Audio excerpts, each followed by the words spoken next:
পূর্ব মেদিনীপুর জেলার সুতাহাটা থানার অন্তর্গত চৈতন্যপুর বাজারের উপর বিধ্বংসী আগুনে ভস্মীভূত কয়েকটি দোকান। সূত্রে জানা যায়, চৈতন্যপুর থেকে মেচেদা দিকে যেতে বাঁদিকে কয়েকটি দোকান অস্থায়ীভাবে বসে রয়েছে চা দোকান, খাওয়ার দোকান এবং অন্যান্য বহু দোকান। জানা যায়, চায়ের দোকানে গ্যাস সিলিন্ডার ফেটে বেলা 12টা নাগাদ আগুন লাগে। রবিবার ছুটির দিন বিধ্বংসী আগুনে ভস্মীভূত চৈতন্যপুর বাজারের বেশ কয়েকটি দোকান। অল্পের জন্য রক্ষা পেয়েছে নগেন্দ্র মিষ্টান্ন ভান্ডার। তাদের আবাসিক বাড়ি, দোকানের পেছনেই তাদের বাড়ি। সূত্রে জানা যায়, ওই দোকানগুলি রয়েছে জলের ড্রেনের লাইনের উপরেই। সারা বছরই চৈতন্যপুর বাজারের নোংরা জল পেরিয়ে সাধারণ মানুষকে পারাপার করতে হয়। খাবারের দোকানের নোংরা জল, পাশাপাশি ওই এলাকায় মোড়ের সমস্ত জল জমে থাকে ওই দোকানগুলির সামনে। যে সকল দোকান খাওয়ারের জন্য রান্নাবান্না করছেন, দমকলের বা প্রশাসনিকভাবে তাদের কোনো ছাড়পত্র দেওয়া হয়েছে কি, এই প্রশ্ন সাধারণ মানুষের মুখে মুখে। স্থানীয় মানুষের দাবি, প্রশাসনের উদাসীনতার জন্য এই ধরনের ভয়াবহ আগুন।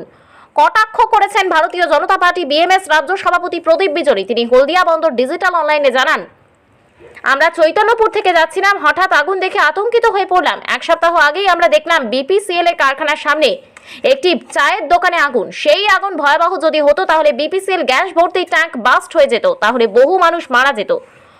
গত পরশুদিন শুক্রবার রাতে দুর্গাচক সুপার মার্কেটে আগুন লেগে প্রায় 15টি দোকান আগুনে পুড়ে ছাই হয়ে যায়। হলদিয়া শহরকে গ্রিন হলদিয়া, ক্লিন হলদিয়া সকলেই স্লোগান তোলেন, কিন্তু বাস্তবায়িত করার কোনো প্রশাসনের উদ্যোগ নেই। প্রচন্ড দাবদাহ চলছে, তারই মধ্যে এক সপ্তাহের মধ্যে শিল্প শহর হলদিয়ায় আগুনের তাণ্ডব চলছে। নীরব দর্শকের মতো দেখছে পুলিশ প্রশাসন। অবিলম্বে রাস্তার উপর যে দোকানগুলি রয়েছে তাদের বৈধতা বিচার করে দোকান বসানো হোক।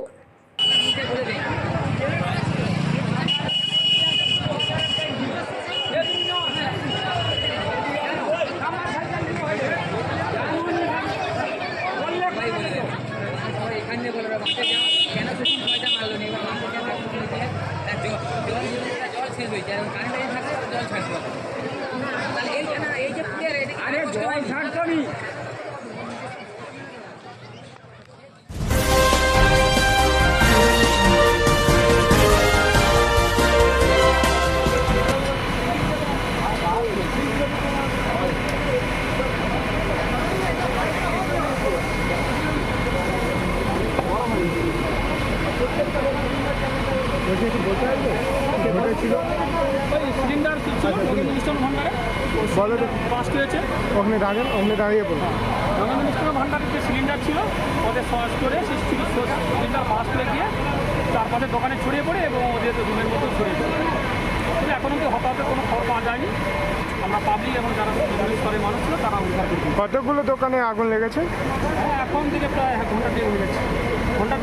ঘন্টা থেকে হয়েছে। আর কতগুলো দোকান ক্ষতিগ্রস্ত? করে প্রায় 15-20 হয়ে যাবে। কতগুলো দোকান ক্ষতিগ্রস্ত? 15-20টা দোকান হয়ে যাবে। আচ্ছা,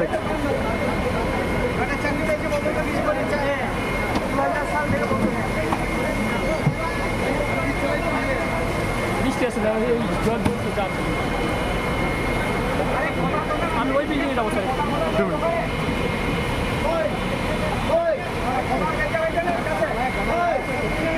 ব্যবস্থা মোটামুটি ইমিডিয়েটলি দেওয়া হয়েছে।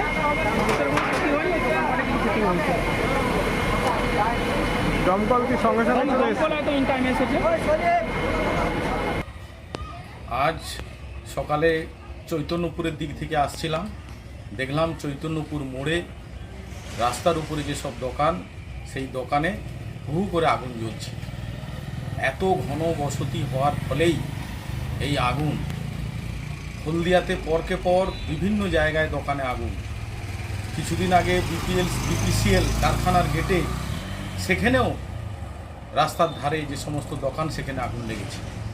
গত কয়েকদিন আগে দুর্গাচক সুপার মার্কেটের পিছনে সেখানেও আগুন লেগেছে।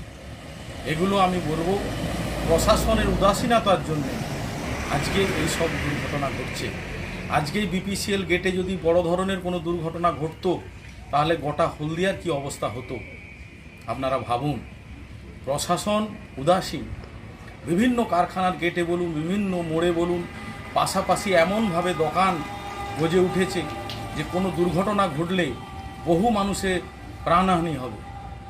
আমি অবিলম্বে প্রশাসনকে বলবো, আপনারা নজরদারি দিন এবং এই সমস্ত দুর্ঘটনা থেকে যাতে এড়ানো যায় তার ব্যবস্থা নিন।